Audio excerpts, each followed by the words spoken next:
All right, it's not perfect yet. I need to work on it. But, it's art. Dude, you should have kept that going. I was just jamming out to this I 80s montage going I didn't on. want to warn you that, people will see you when it fades out and you're dancing behind the scenes. But welcome to Stranger Things, Creator Economy Edition. I'm testing some new videos and animation. That did not work out the way I remember it when I practiced it. But wait, how did you practice this? I did some dry runs to see like what happens when the video ends and all the other stuff. But I guess I'm going to need to up my skills here a little bit. But thank you everyone for joining the Created Economy. Welcome back. Oh, I screwed up on my opening script notes as well. But this is our weekly interview series. We will be interviewing voices and players in the creator economy at large, discuss key topics impacting the growth of the creator economy for creators, startups, and everyone in between. We do go live on Wednesdays at 2 p.m. Pacific time, and you can find out more over at created.show. It's the official show page where all the episodes are listed, etc. We do stream on Facebook, YouTube, Twitch, Clubhouse, Twitter Spaces, all at the same time. So feel free. This is an interactive show, so you have many and multiple opportunities to be involved and to share your voice. You can leave comments if you're watching on video. You can raise your hand or send DMs if you're listening in an audio platform. But please let us know where you are. By the way, speaking of which, if you're watching right now, leave a comment. Tell us where you're tuning in from. And, if you have any questions today for Fernando, our first guest, we will be doing we will be having him with us very shortly. Let me get going now. By the way, in case you don't know, we do have a full official website at createdeconomy.com. We do put long form content up, the show notes, all the transcripts will all be available there, usually not too long after the episode goes live. So another good way to find out about some of our content that's going on. Now, Ken, there's some interesting changes that have happened in the last hour because, that's how we roll. We are a startup. The show is a startup just like every other creator. And so what that means is rapid and constant iteration. And we are going through some changes ourselves. Ken, the first one was kind of really a giveaway with the 80s style, with the new intro. I'm digging that audio track, and I might be playing that over and over again in my head. That should be my ringtone for when I call you from now on. Oh, actually, of course, that would mean that you would never hear it. Well, I don't remember the last time we actually talked on the phone. Like, we'll sometimes talk in here for an hour. No, actually, yeah. I don't think like it's all text. This is basically all we do right now. But you're right. We've been this is episode 9 right now, and we've kind of been, evolving the show over the course of the past 3-ish months, and I think people have been pretty fond of our format.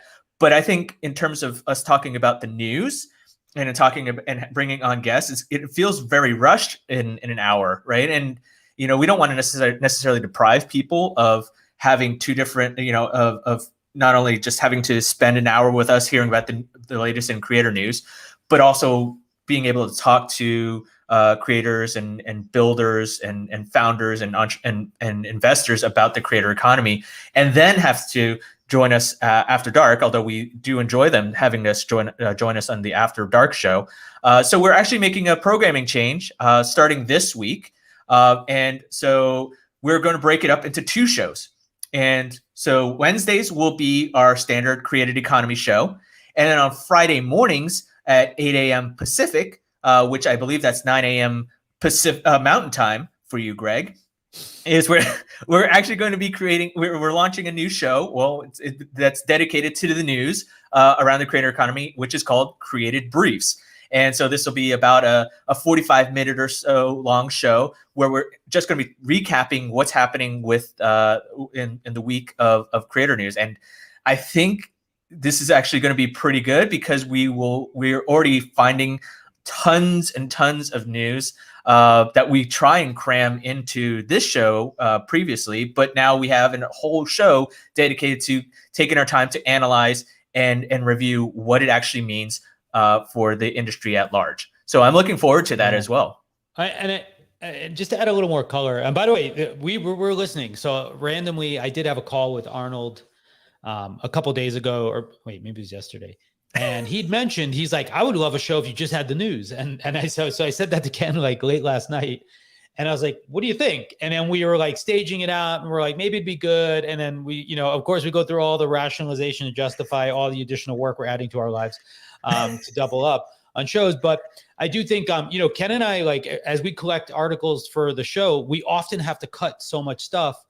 And by the time we cover it next Wednesday, like, maybe half the week has already gone by and you maybe have already seen it. So I really like the idea of the new show being on Friday now, so that we get the chance to look back on the whole week and sort of see all the related pieces as well. Also, I'm really excited about getting more and more, having more surface area to bring more creator voices, more founder voices into the universe, and ultimately to get more conversations going. And I think this also doesn't rob them of the opportunity to tell us more about what they're doing, right? Because I feel like we kind of, our After Dark sessions, if you haven't been to one, have actually been great, but they're usually like another hour and it's another bit of conversation. And most people have been missing out on that. So I think we can get a little bit more into the front loaded part. So we will see you on Friday at 8 a.m. Pacific time, in case you're able to tune in for the news. Everything will be archived, so you don't have to actually make it in person. But of course, we'd love to have you here in real time as well. So let's get into it. This week, this is an unfortunate circumstance, really, right? Like one of the early stumbling blocks we had. Fernando was the second person I'd scheduled to be on the show. Like literally, it was after we had our first person, or maybe he was our third. I got Dimitri for second, and then right after, like at the same time, I was waiting to talk to Fernando, and then we were out for a week, and then by the time we finally moved it around and shifted around, it took like a whole other month and a half to actually get Fernando here. But I am extremely excited to have him here with us today. And so without further ado, let's get the man into the stage and let's chat. Fernando, how are you doing today? Thank you so much for your patience, obviously. Is that a cello? It is a cello. Yeah. All cello. right, nice. But thank you so much for being here with us. Thank you for your patience. Obviously, the first time I saw SuperFans, I was like, "Hey, isn't this Zealous?" And we've gotten to the conflict portion of the show. And I think it's important programming, and I've told Ken this many times, and I repeated that, this show is not about Zealous at all. Like, this show is about the creator economy. To me, we're all working in the same direction to make the world better for creators. And so I want all of our voices to be heard. I want partnerships and deals and all kinds of things to happen through the vehicle we can create here. So I have no bias. I will ask questions only maybe because I'm more informed if I work in an area. But other than that, I'm not going to give anyone a hard time. I want to hear what they're doing, why they're going to be successful. I love that. Tell us a little bit about you and where you're based, by the way, and also what SuperFans is, and then let's jump into some questions. Absolutely, yeah. First off, guys, thank you so much for having me here, Ken and Greg. This is really cool. You guys don't have to worry about patience. I've just been looking forward to speaking with you guys. It's such a pleasure to be here. So I really appreciate it. I mean, a month and a half, that's in 2021, two startup pivot, post-pandemic, that's but hey, man, this is really cool. So thank you so much for having me here. And I am doing fantastic, to answer your first question, especially now that I am here in front of you guys and in front of your awesome audience. A little bit about me. I'm based in LA. I was born and raised in Rio de Janeiro, Brazil. I'm a permanent resident here in America. Fingers crossed. Hopefully next year I will be a citizen. We'll see. But it's looking good. And I am a complete creator economy and startup, fanatic. That's probably a good way to very quickly summarize it in one sentence. But yeah, that's the basic gist of where I'm at and where I'm from. As far as Super.Fans, we're building a platform for creators who want to be able to scale their audience alongside, or rather scale their revenue alongside their audience. We think creators are the next wave of truly disruptive businesses, and they have a real tangible capacity to disrupt almost every sector of industry and business. And we want to give them the tools to be able to do so according to their own vision and under their own brand, as opposed to under other platforms and other brands. So we're relatively early. We launched in January. We're in private beta, rolling out our public beta in the next couple of weeks. And we're completely creator obsessed and want to change the way creators are able to scale themselves as businesses, I should say. And so like what? By the way, have you found a good place for a vacation in LA? Man, okay, so that's a great question. I mean, you clearly know Brazilian culture very deeply based on that question. There's a marketplace right near. I'm in the valley. Nobody that lives in LA, no judge. Okay, it is LA. Get over it. Okay. But there's a Brazilian marketplace right next to me called Quitanda, which I really like, and they sell frozen pão de queijo, which is very good. Oh. As far as an in-person place, not quite yet. I mean, I'm open to recommendations if anyone has them. So we used to have an office for Shoot, my last company, in Santa Catarina. So I used to go down every year. It was awesome. Yeah. And the flight to Floripa is like a horrible trip from San Francisco. But so every morning that was like our ritual, because we would stop and get, maybe it was more than once a day. I'm not going to pretend. when it's pão de queijo, it gets away from you sometimes. Yeah, absolutely. So my first question, I guess, is really what brought you to the creator space? Were you clearly you're a musician, just seeing all your instruments behind you, like what was sort of like your entree into this universe, and what made you decide this is the thing I should maybe spend my time on? Absolutely. As they say, the next 5 to 10 years of your life. That's a great question. So the way that I got it, I've always been surrounded by creators, and always been surrounded by the creator space, we'll say. My grandfather was one of the the co-founders of Globo Media in Brazil, one of the big media conglomerates down there. And my sister is a screenwriter. I have a lot of family around that space, so I always kind of grew up around creators and connected with creators. So I from a very young age realized that art and creativity and creative content can bring so much value. I mean, it was one of those things that I actually learned English largely from watching Jurassic Park with subtitles, because that was the only VHS that we had. So you and my son are at equivalent levels at this point. Well, it took a while. I mean, my friends will all tell you that I apparently had some accent. I never heard it. So maybe that's why I just go with the confidence, no accent. That's always kind of realized that was a big part of my life. I actually went to school when I went to college in Rochester, New York. I initially went for film. So I was, in that creative space again, fell in love with computer science through video game design, and then kind of went through the computer science route, and discovered that apparently when you combine computer science and creativity, one of the possible results is entrepreneurship. So that was. I thought it was a tool called the GIMP.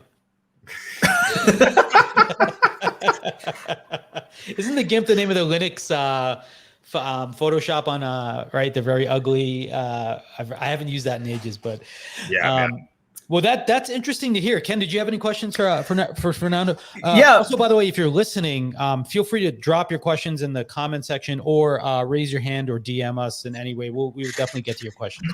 Sorry. Yes, because Clubhouse does have that DM feature, or you can slide into our Twitter DMs and let us know what you want to ask. So, Fernando, before we kind of get deeper into what you're doing at Super.Fans, I kind of want to better understand your journey, right? It's like you go from being from graduating college with a computer science degree, and you have this creative background. What was it that inspired you to kind of really get into, along the lines of what Greg was talking about? Like, what was the origin story about being involved in the creator economy? What kind of made you set your mind on building out a platform with what SuperFans is, right? I mean, it's like there's a bunch of other things you could have been addressing in the creator economy, or just in amongst influencers in general. But what is it about what you're doing is like made you like, this is what I want to be doing. This is something that needs to be really solved that nobody else is doing. And what is that big, in your mind, what is that key differentiator?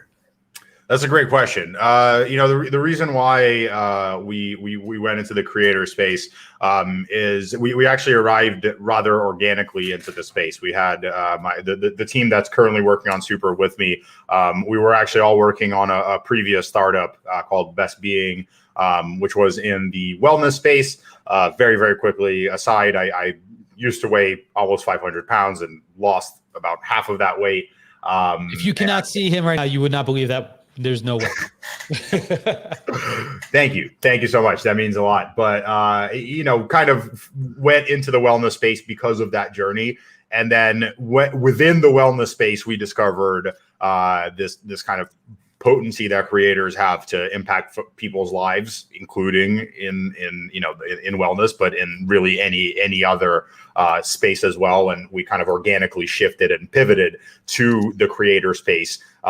Actually, once we began experiencing, almost as a team collectively, it was one of those serendipitous moments where each of us got connected with a creator and had them impact our lives in some significant way. Myself through a creator who does a lot of culinary videos, and then from that channel, I got connected with a few other channels and really kind of changed how I lived my life and cooked and kept my kitchen clean and all stuff like that. All of this because of content on YouTube. Seeing that, I was like, wow, this is such an incredibly powerful thing to change people's lives, especially when you develop that relationship with a creator in ways that you would never have imagined when you began watching a cooking video on YouTube.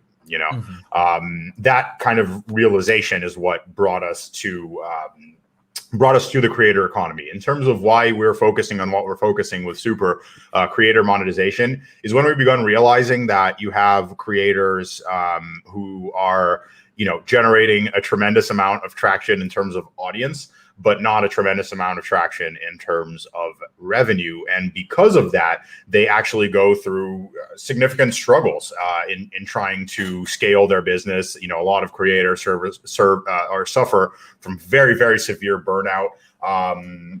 And because today you kind of have to choose, especially at the early stages, right? Do I grow my audience or do I grow my revenue? We really want to bridge that gap. We don't think it should be an either or, right? It should be I grow my revenue as I grow my audience. That's just not the case today. So as an example, we connected with a creator who has over 200,000 subscribers on YouTube, but more importantly, in our opinion, he gets over 1.5 million views every month. Thousands, if not hundreds of thousands of comments every month on his content, a tremendous amount of engagement. I mean, if you ask any startup out there, if you could ask a question and then the next day have on average 10,000 responses to that question and actual honest feedback, how much would you pay for that? Any startup, is going to tell you at least a few $1,000s for something like that. He gets it for free. And yet he had to sell his car so he could keep making content full time, right? And wow. What is that? That's to me, that seems completely insane. And so that it needs to change, and that's why that's why it's really interesting. And I guess to Ken's point, or honing in a little bit on what Ken was saying, I guess what a lot of people, there's a lot of entry paths, I guess, into the creator economy, right? Because if we have our visualization up from before, there's so many different ways that people could help creators become larger, more sustainable businesses, right? Monetization, obviously, I think is a very compelling path, right? It's something that's obviously easy to understand. But you mentioned sort of two ways to think about it. And I actually have a thread coming out soon about this idea. And I talk about this idea of like what I call bottoms up creators, or creators who are starting with a focus on revenue and monetization earlier than previous generations of creators had, right? And so in your mind, when is the best time for a creator to start monetizing? And don't say like anytime, right? Like, I know you don't need, I know that's what you believe, but I guess also like for a creator maybe who's thinking about super fans, when should they imagine might be an optimal time to be reaching out to you to say like, hey, I should be trying this platform out because I have these sort of criteria. What would those criteria be? That's a great question. So let me answer your first question first in terms of when should creators start monetizing.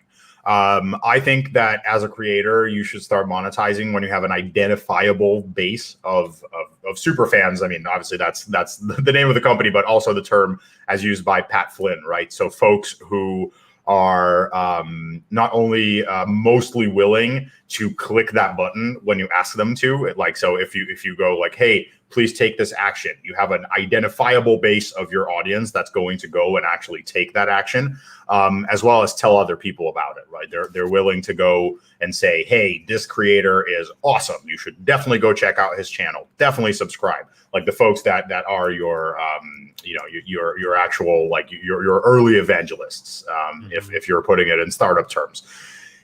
So that's when I think you should start monetizing. Before then, you are going to certainly risk alienating your existing audience, and actually you're going to be taking folks who could potentially become super fans once they've established that know, like, and trust factor. You're going to be maybe removing them from the equation, right? Because now they're going to be thinking, hey, this is all about monetization. The second thing is that I do believe creators can test out what kinds of content it is that they're going to be putting out. I don't think a creator necessarily needs to know 100%. This is this is the content I'm passionate about. This is what I'm going to be putting out it's an exploration, just like with a business, but you have to be confident that you found the answer to that question, like what is the content that I'm passionate about, before you can start monetizing. If you begin monetizing on something you're not passionate about, you're going to almost invariably face burnout. And I think that, even if you manage to do it early on, it's not going to be able to scale. In terms of super and when the optimal time would be to reach out to us, we are focused on the middle of the creator economy. Certainly, we definitely want to support creators who are just getting started. However, I will not claim that our tools are ideal for creators who are just getting started, right? So in the same way that we recommend you have found that identifiable base of super fans, we do recommend you be at that level, before reaching out to us. And we generally take a look at, we're working with creators once they begin generating a measurable amount of annual revenue based on their content. Okay. So anywhere between 15 and 20K ARR, annual recurring revenue, definitely reach out to us and we can help you take that to, the stratosphere. That's super good to know. By the way, so I did invite Gary. Gary, how you doing on the Clubhouse side? I know you just joined and you're listening to Fernando from SuperFans, but I certainly invite you to, if you have any questions, and anyone in the audience who might have a question, by all means, raise your hand. Husseline, I know you're also over there on Twitter Spaces, and if you have a question, my friend, feel free to chime in. If not, Ken and I will keep plying Fernando with questions because there's so much to learn here. So Fernando, let's talk now. What's your path forward in terms of SuperFans? You have this philosophy in terms of how you want to reach and help creators, but what is and you've released a bunch and you've released some tools already, but this is probably just the tip of the iceberg, right? And in terms of what you got, like, what is your grand vision in terms of, as let's take this show for example, right? This thing continues to grow. Greg has his media empire with the created economy, a series of shows as its own network, and we're like, all right, we want to take this up further up a notch. Like, what is it that you would be able to offer us in the grand scheme of things, right? And for those that are listening to us on Twitter and in Clubhouse, and those that are watching us across the internet, there are some that are obviously way popular than Greg and I. So what would you say to them is like, this is where, if you join with us, this is where we can take you. Absolutely. So I would say first and foremost, the first, let's using you guys as an example, I think is a good way to go. The Right. set of So people more popular than us is kind of like but as Ken said, right, this is the beginning of an empire. Every empire has to start somewhere, and I think so. So I'm this is like an investment in a way. I'll use because I'm sure you guys are gonna be giant in the future. So I'm like seeding myself in right real early. I've already signed up on the waiting list. So the first thing that I would say is audience ownership, right? So like we want to make sure that no matter what happens to any other platform out there, that you're going to be able to keep engaging and stay connected with your biggest fans. So that's how we would recommend starting, right? Is actually embedding essentially the ability for fans to create an account directly with you. From wherever it is that you want to send them. So if it's from a hub that we're creating for you, or if it's from an existing website, hopefully in the future, if it's, you have a Zealous app and you want to embed some of our functionality, wherever that may be, that's kind of our vision, right? We're totally white label. Our idea is to give the infrastructure to the creator as opposed to actually have their fans necessarily come to Super. That's not what we want. We want people to go over to the creator. So for example, using one of our creators, Chef PK, he's with Super, he's just going to be telling his fans, hey, go to chefpk.com. And that's where their journey as a super fan is going to start. So direct audience ownership. If anything happens to any other platforms, he has those member lists. He owns the data. He owns the communication pipeline. That's the first step that I would say. Just to quickly ask a question, I guess, for clarification for people listening, have you gotten far enough yet to sort of have any expectation around like conversion rates? Because I know, like, for example, like a Patreon, they say like they claim, like a 1 to 2% sort of conversion to paid, right? Mm-hmm. Of like, say your total subscriber count, right? By the way, I think that's probably a crappy number to use. Like I'd probably use something more like, say, average commenters or something like that. Like you probably get a much higher signal if you look at that kind of number. But let's pretend, right? Like either way, like what kind of because I've seen a lot of like, for example, Zealous, we do a similar kind of idea. We have the same philosophy, right? Like creators should own their data. But my question is, do you see like one of the things that creators often I found is it can be very discouraging, right? Like, you do it and like only 3 people sign up or something, right? Like, is that good or bad? How do you manage sort of expectations around this process as well, I guess, right? Because it's so new. That's a great question.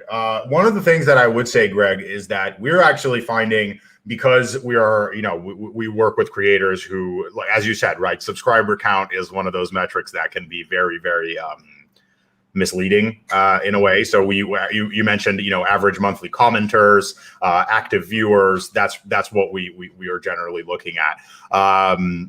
And I would say that we found that our creators' conversion rates are actually pretty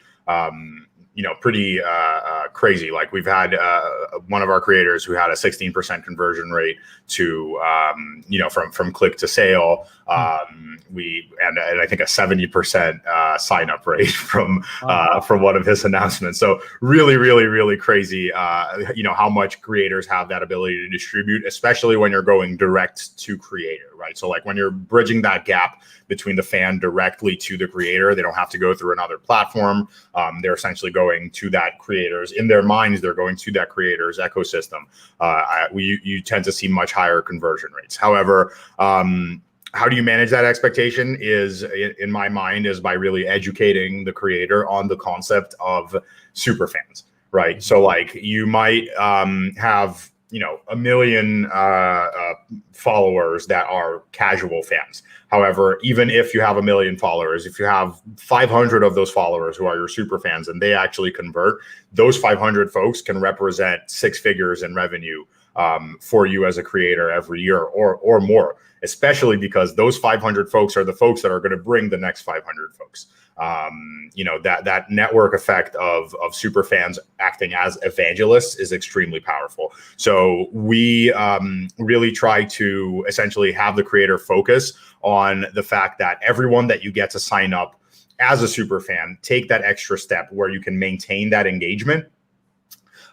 that's one person who's an extremely powerful business generator for you. So every time that you're converting a super fan, you're converting an extremely high value client, right? And that's how we kind of frame it around our creators.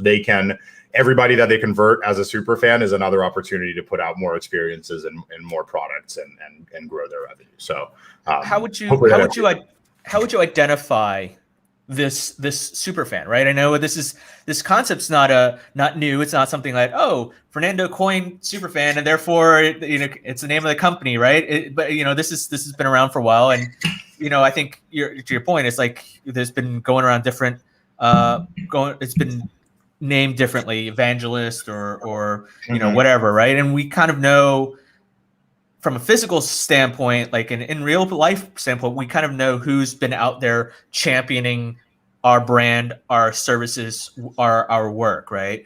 But in the digital space, it's a little bit more less tangible of a notice, right? You have to pay attention to the people. How do you identify who somebody is that they are probably deemed as a super fan? I mean, I guess there's no right or wrong answer, right? It's not to say like, oh, well, I would think Fernando is a super fan because he kind of engages, but I don't necessarily know that if Fernando would actually convert and be an active subscriber and so on and so forth. How would creators understand that? I would describe what you just described as an active fan, right? So active a person who's making a decision on a case-by-case basis.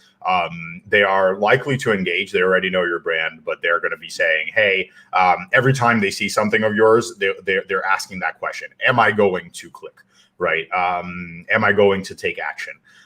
The super fan is actually the fan who that level has been removed from the equation. So they will click no matter what. Once they see you put something out, they are going to click on that, right? If you say, hey guys, I'm dropping merch, your super fan will go and check out that store. Most likely, I would say at a very, very, very high chance, they are also the first folks that are going to convert and actually purchase something from you. If you say, I'm doing a pay-per-view, your super fan is going to be the first person who is going to click on that link and actually want to participate in that pay-per-view, right? And so on and so forth. I mean, the super fan is the fan who is no longer making a decision every time they see your content. They have already made the decision that they will engage. At that point, they're a super fan.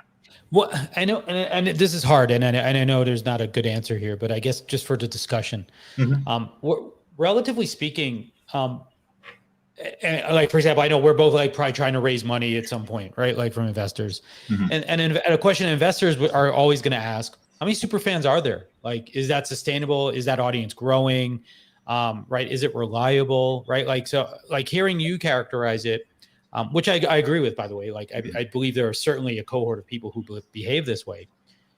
Is that big enough? Right? Like, and I guess like, there's always kind of this inflection point of like, when the super fans are enough for survival or even like sustainability and growth, but obviously you're still going to have like a fairly diverse revenue stream where you're pulling revenue from, generating revenue from a lot of different places.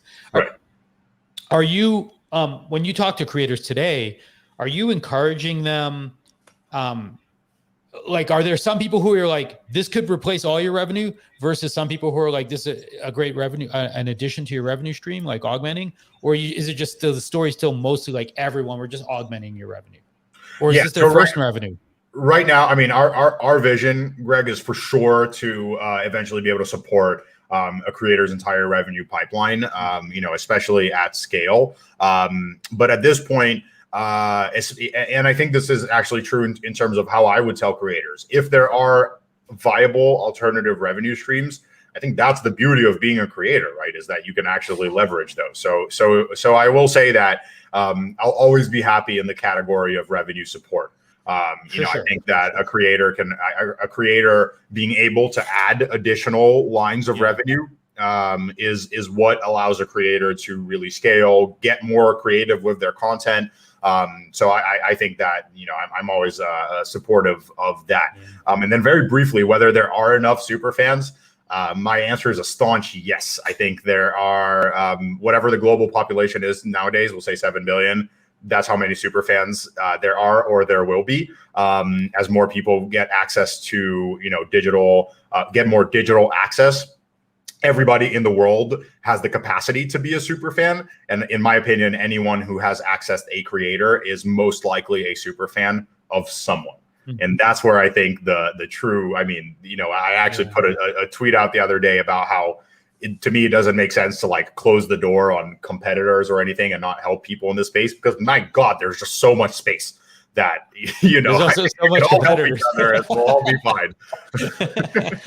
Well, and the reason I bring it up is honestly because I do believe in being realistic, right? And so it's not to be cynical about the space, because obviously we're both believers. We've committed our lives to sort of building and supporting in this area. But I do think it's important to be realistic about the timelines at which you can achieve these sort of ends, right? And so I do feel like sometimes it's almost a little bit of blind faith that this is where we are. And I'm like, yeah, we're here in 3 to 5 years, right? Like, we're not here right now, right? And it's about not over promising. And as I found, like in doing sales for years and years of my life, managing expectations is like one of the most important skills you learn as a leader, as a manager, as a parent, right? And certainly like in the sales realm. And it's important for us to be honest, not to handicap like the opportunity, but more to just be honest with people, because I think you get a lot further, right? In that when we do that. By the way, I missed Matt's comment, but did it involve talking about punching Ken? No, will you stop with that? Like, we got to bring it up every week.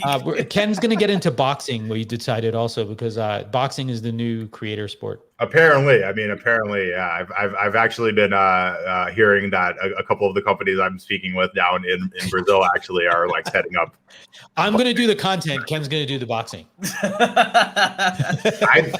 Hey man, see, I'm becoming a super fan. I'll pay to see that. Like, well, I'll tell you that much. So I'm converting people one guest at a time, right? And I think this is really Greg. I was gonna do that. Exactly. There you go. We were both fighting to put Matt's comment on it.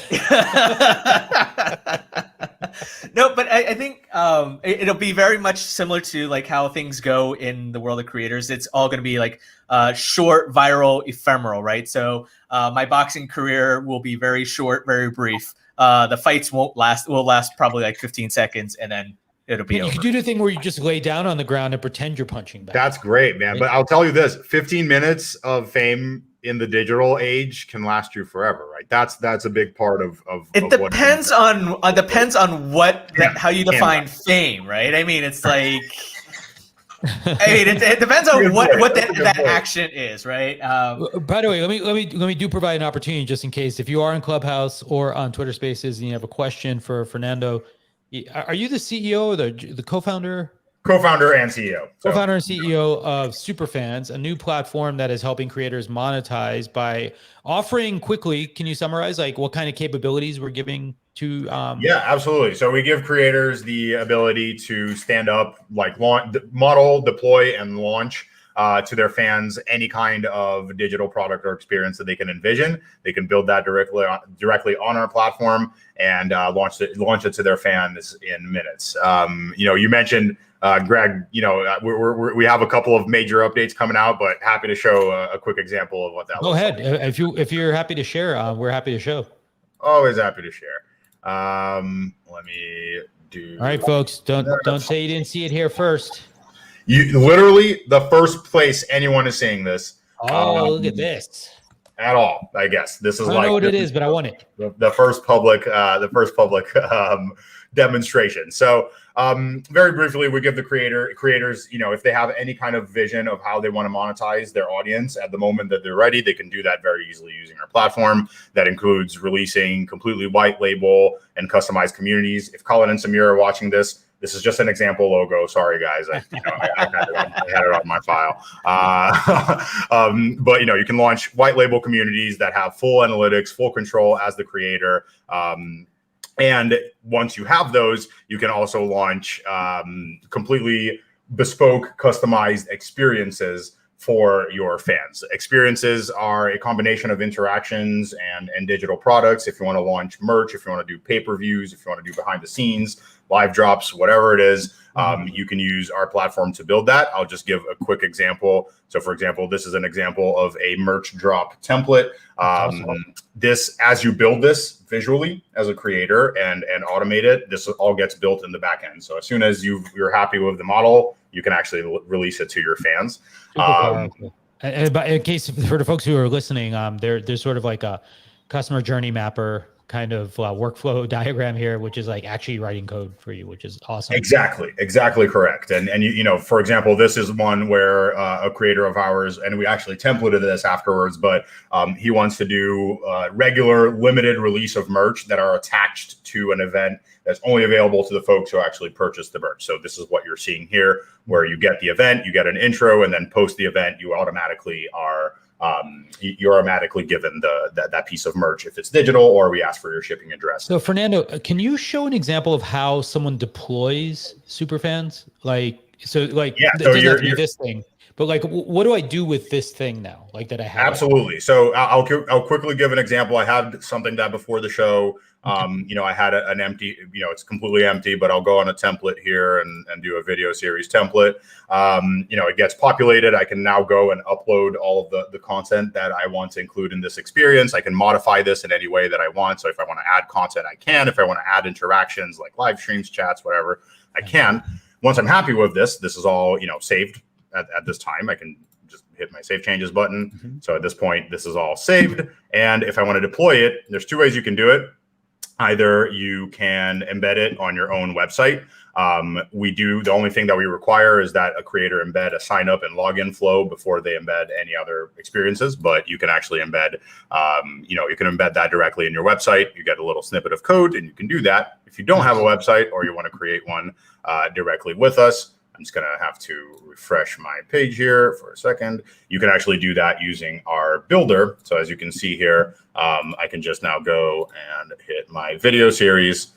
There it is. If I want to go and change this information, obviously I can very easily. So this is like a landing page builder almost kind of. Yeah, just a quick landing page builder. It's all, you can start from scratch if you want. We do offer a lot of templates and recommend that you start with a template, you know, to make things a little bit easier. But if I want to modify this at all, right, if I have multiple experiences, I can just, you know, add them here and have them show up immediately, you know, embedded. And then I can just share out this link with my fans. So that is.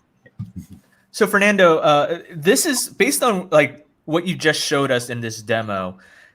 This is built for the average person, like average creator, right? This is not going to require some knowledge of like HTML, CSS, or doing it, even the mapping of what you showed us at the beginning, right? That is for a complete noob like me. Absolutely. Someone that's may tangentially like, oh, I know enough. I know how to read HTML, but for me to sit down, it's like, no, that's not what I don't read HTML. Well, no, we don't.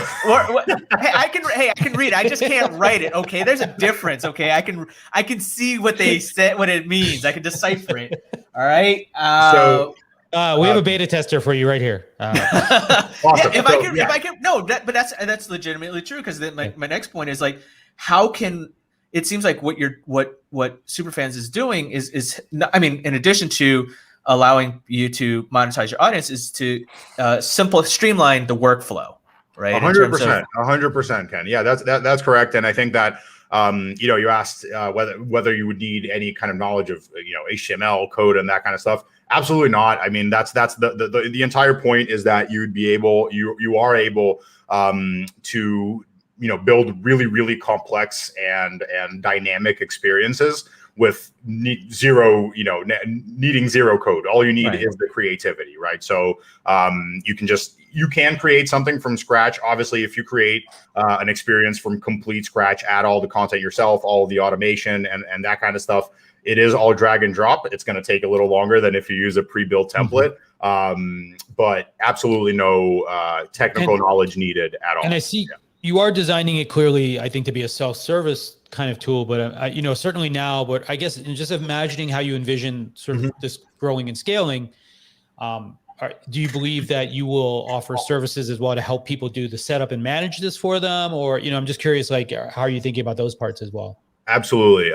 So definitely we, and actually speaking with a few of our investors, this is most likely going to come sooner rather than later, but we will be offering some concierge services for creators, especially as they scale, right? I mean, I think as a creator scales, it becomes crucial that they have, they kind of take on that role of CEO, right? Where they need to be able to delegate things and those things need to run and happen smoothly. So certainly that part of that is going to be through a concierge service. The other part of that, I'm already revealing everything, to you guys first, so I might as well do that too.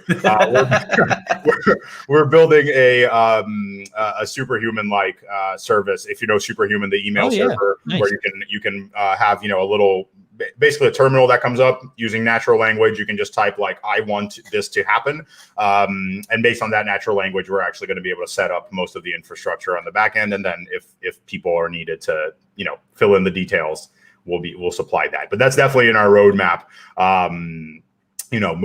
moving forward, because our expectation is that using Super, our creators who today maybe have 200, 300, 500,000, subscribers and followers, in the future, we certainly expect that they will have millions and millions as the creator economy grows. And once that happens, they are going to need more bespoke services to facilitate that growth. So super cool. Well, here's what I propose, Ken, is one last call for questions. And then I think what we could do is try to shift over to the After Dark. So if you don't want to ask your question, but you'd like to get on face-to-face and actually join us in the group chat, we're happy to chat. Joseline had a quick question. What were the MRR numbers that you mentioned? Like where you thought was like sort of an optimal fit now? Fernando? Yeah, if MRR, I had mentioned, about 20K ARR, so annual recurring revenue, which amounts to about, 1,500-ish, a little bit less than that, monthly recurring revenue. And the reason why, if anyone is curious, the reason why that's the number is because based on our research, at that stage, you have a base of super fans, for sure. So that's so that really is the metric that we're looking for. I have one last little quick question related. Are super fans like a horizontal phenomena, or like do they index differently, like in different verticals? Like like do somehow like fashion and beauty people get more super fans than tech reviewers or something? Yes, and if any super fans are out there, I mean this literally like in the nicest way possible. Depending on the vertical, the value of a super fan is higher, but that's literally just in financial sense, it's not like in a cultural or exactly right. So like if I'm a finance, and I mean, I think this is clear if you even look at how YouTube pays out their creators, right? Like, if I'm a finance creator, if I'm a finance creator, most likely my fans are going to have a higher ticket price across the range for anything that they're purchasing, right? From me, my super fans especially. So like, we've seen a few creators that we're talking to who have that kind of base. Their primary base of fans is like investment bankers. And the average ticket price for a product of theirs is, $1,200, $1,500, extremely, extremely high. Whereas if you're looking at a cooking show, those folks are going to aggregate super fans most likely much more rapidly. However, the average ticket price for a super fan at that, in that vertical is going to be somewhere between $50 and $100, which is still much higher than we anticipated when we initially started doing this, but much different than $1,200, $1,500. Well, we are moving towards this idea of, sort of the 100 true fans and smaller numbers. So I certainly believe in the power of that. Well, Fernando, thank you so much for being with us. In case you haven't had a chance to check out the technology, it's over at super.fans. Absolutely. And reach out to me if you guys want, if anyone wants to private test, anyone that's listening to this now, you guys have full access, and I'll just, I'll give you guys 2 months, 2 months, no transaction fees. Oh, you see what you get for tuning in to the creative economy. Exactly. But we are, I hope you have a few minutes to hang out with us a little bit for the after show. But I cleared my schedule. I'm all yours. Oh, awesome. Nice. Yeah. Well, also you'll get a chance to see Zealous now too. So it'll be interesting. Man, I'm one of your first users. What are you talking about? Yeah, well, you haven't seen this Ooh. part yet. You'll see the new. See, Greg clearly doesn't know who his super fans are. Yeah. I'm just messing with you, Greg. No, absolutely. But just in case some little bookkeeping, thank you all for being here. We are going to head over to our after show at created.show/live if you want to check that out. But up next week, we've got our friends from the Black Creator Crew. It's Antonio. Wait, you know what? That's I want to make sure I get their names right. Antonio, Gary, Steven and Jr. Antonio. And Steven, right? Yeah, Steven and Antonio are going to be with us next week for the created economy. So we'll have a deep dive on what they're doing and what they're building over at the Black Creator Crew. We do have on Friday, just in case you missed the earlier part of the show, we do have our news show, which will be, we have like I don't know, like 30 articles to go through. So we have a news show on Friday morning at 8 a.m. Pacific time. Also, don't forget Jim Louderback, the chairman of VidCon, will be here on August 11th for the creator economy. We've got our friend James Hicks on the 18th, and then Ronnie Ram from Communico on August 25th. We actually have we are booked through September currently, but if you want to be a guest, we would love to have you. Head over to createdeconomy.com to find out how to be a guest. We'll give you a chance to do so as well. In case you don't follow us already, by the way, one quick mention, we are on Twitter, Flipboard, Twitch, and YouTube. We're Created Economy everywhere, so just take a look, and we hope you'll find us and give us a follow. And we are now heading over. So if you are listening, feel free to head over to created.show/live is where the after show will be. This will be actually an opportunity for you to get on stage with us and join us in the production, ask questions, and interact. So head on over there now. It's your chance to have a little bit of an off the record conversation with us. And so we welcome and hope to see you over there very soon. And just because I don't have the music standalone, Ken, I will play this for you on the way out. So we'll see you all on Friday or next week. Bye, everybody.